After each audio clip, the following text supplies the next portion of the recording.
Hey everybody, welcome back to Video Game SO. Today we're going to continue the series on the MiSTer FPGA DE10 Nano project, and today we're actually going to be talking about a potential successor system because you guys keep asking about it, so I figured I would do a video. Today we're going to be talking about Terasic's new DE25 board and whether or not that could potentially be a MiSTer FPGA 2 in the future. I'm going to go over the specs, talk about the new platform, but otherwise be aware that this is presumptive. There is no guarantee that MiSTer 2 will use this board. It is just kind of the hot topic at this point in time. Before you get far involved though, do me a huge favor, go down below, hit like and subscribe and ring that notification bell, definitely helps us out. If you feel so inclined to want to support the channel, I got a Patreon link down below as well. But don't worry, there's still a metric crap ton of life left in the DE10 Nano for your MiSTer. But Terasic a few months ago sent out a press release, and I did receive it, about their new DE25 standard development kit. And the DE25 standard kit is the successor to the DE10 standard, and don't forget we use the DE10 Nano for MiSTer FPGA builds. It has the same basic FPGA on the board, but it is a cut down standard, removing a lot of features that would never really be useful for MiSTer FPGA in the first place. So if the DE25 is the MiSTer FPGA successor, and I'm not saying that it is, we would definitely be waiting for a Nano board on the DE25 side to make it more cost effective and basically just have the featured chipset and otherwise that you would need for something like a MiSTer FPGA 2. And even on the clone board, something like Mr. Pi here is using the exact same FPGA chip on the board. So this is a clone of the DE10 Nano, but it could be a clone of the DE10 standard if you built it out differently. Really what matters at the heart of the board is that FPGA chip, the RAM on board, and the overall speed of everything else. But the DE25 standard definitely is something to look towards the future for when it comes to a potential MiSTer FPGA 2, because we know MiSTer's definitely getting filled up with some of the most powerful cores out there now, but they still for the most part are underneath the actual logic limit and some of the other limits. But Altera basically is supplying the chip on this again, and it is changing over to Agilex from the Cyclone 5 that is a more modern FPGA. We'll get into that in just a moment. But it is exciting to see new hardware coming down the pipeline from Terasic, and potentially that being something like MiSTer 2. Now Agilex is still an FPGA chip, it's still an SoC class chip, which means it's going to have ARM CPU cores as well as the FPGA. There is a D and E series. One of the series has that SoC with the ARM processors, the other doesn't. So obviously that's going to be important on something like a MiSTer FPGA 2, because the ARM cores on the DE10 Nano and your MiSTer right now are in fact used for other operations not involving games. And this is definitely something that could potentially be a great benefit in the future, although honestly it's not the most amount of logic compared to the DE10 Nano, but we're going to discuss why all the other spec bumps around this new DE25 board would be more useful than getting that extra logic element quantity in there. But again, you guys keep asking about this board. The DE25 standard is not going to be a MiSTer FPGA 2. We do need to wait and see what happens down the line with that nanified version. But you will see here the FPGA listed as 138,000 logic elements, and don't forget MiSTer FPGA has 110, so you're gaining 38,000 additional LEs. And that is not a small bump. It is a fundamentally larger FPGA chip, but it's not like it's going to make some of the things that would quote unquote be impossible suddenly possible as far as stuff like PlayStation 2. But talking about the logic element quantities, let's take a look at some of the cores we have that push the limits. Something like Sega Saturn, the fitment on the FPGA layout is getting around the 90% plus mark last time I took a look at it. That means 90% of the FPGA's logic elements are full when this core is built. So Sega Saturn is basically pushing the top end of what can fit on the Cyclone 5 FPGA chip on your MiSTer right now. Same thing with Nintendo 64, the fitment there is getting full as well.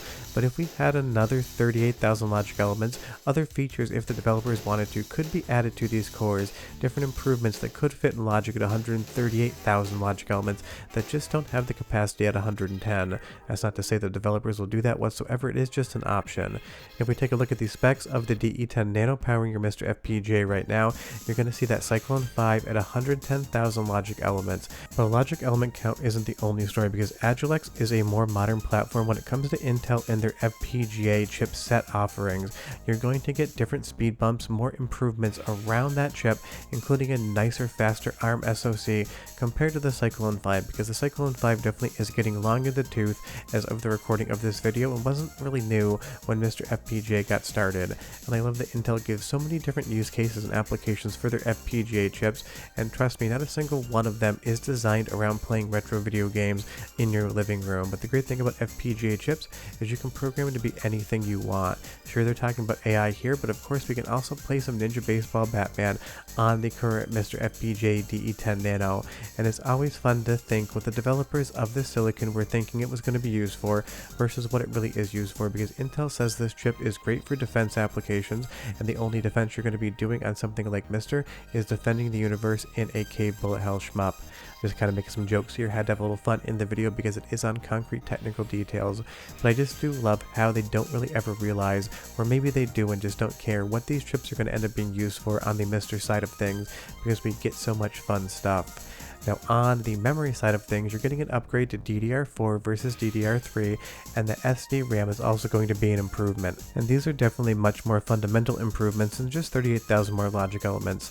The ability for the FPGA to run at a higher clock speed, to have better latency across memory, are going to be more useful things than 38,000 logic elements in addition to the 110 we already have on MiSTer FPGA.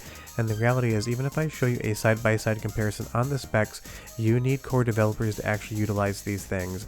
If MiSTer FPGA needs anything, it isn't a new board set at this point in time, it is 2 to 3 times the amount of developers making cores than we currently have, because specs are useless if the developers aren't there to make content for it.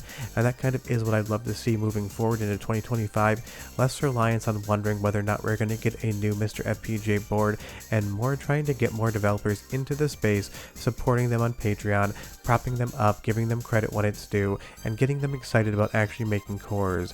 Because sure, the Nintendo 64 is basically the upper limit of MiSTer FPGA on clock speed and memory latency, but on the DE25 Nano, I really wouldn't see a huge amount of improvement. Sure, some of the games that require patching right now to get around that latency issue in the memory that's shared with the scaler and other underlying MiSTer OS options would be fixed on a larger, faster chip, but otherwise, basically the DE10 is full, just like this rat, when it comes to these console cores and the logic elements they offer. So a little bit more overhead would be a good time, but the better, faster speeds would definitely be where the maximum improvement would be. And of course, we still need to wait for the DE25 Nano, and the chipset that is on it here isn't even the same chipset that they're advertising. Apparently, according to the press release, Terasic is sending these out with a larger FPGA chip as a sample kind of prototype, and it will be cut down. And as far as I can tell, I'm not even sure if Intel is currently fabricating the chip that is going to go on the for sale DE25, and this does take time, so we're not talking about next month or by December. It's not likely that we see a DE25 Nano till the end of 2025, maybe even 2026 if I had to guess. So we are not talking about something that is going to occur very shortly whatsoever, because again, 138,000 LEs on this chip doesn't seem like it's actually being manufactured at this point in time. But let's talk about what a DE25 doesn't mean. You're not going to see something like PlayStation 2 on it. The FPGA that would be required to run this would definitely be a lot larger and more complex than we see on the DE25 Nano. Something like Nintendo DS, outside Straight's chance of being possible, but still probably feels a little bit beyond what the DE25 standard could do.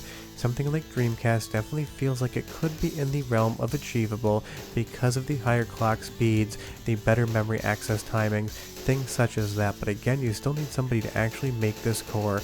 You need the developer end of this. When it comes to stuff like the midway cores that are currently in development getting added onto Analog Pocket, the memory latency issues on MiSTer FPGA would be resolved by a DE25 standard or DE25 Nano, so that would be something you could end up getting. And maybe it might be more useful for the arcade side of things. Maybe we could get a Namco System 22 or Super System 22 core that is again developer dependent. That's what I really want you to understand here.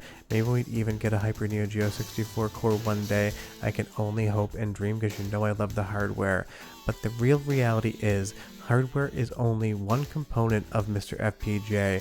The Terasic DE10 Nano, the DE25 standard, any FPGA chip out there is nothing but a lump of silicon until a human being comes around and actually programs something for it.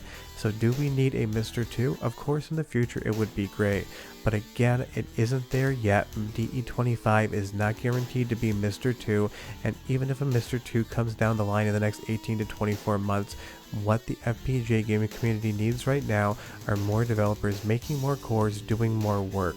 So that really should be, in my opinion, where the focus is. But you guys kept asking about the Terasic DE25 and whether or not it's going to be MiSTer FPGA 2, and the reality is it might be, it might not be. We just have to wait and see.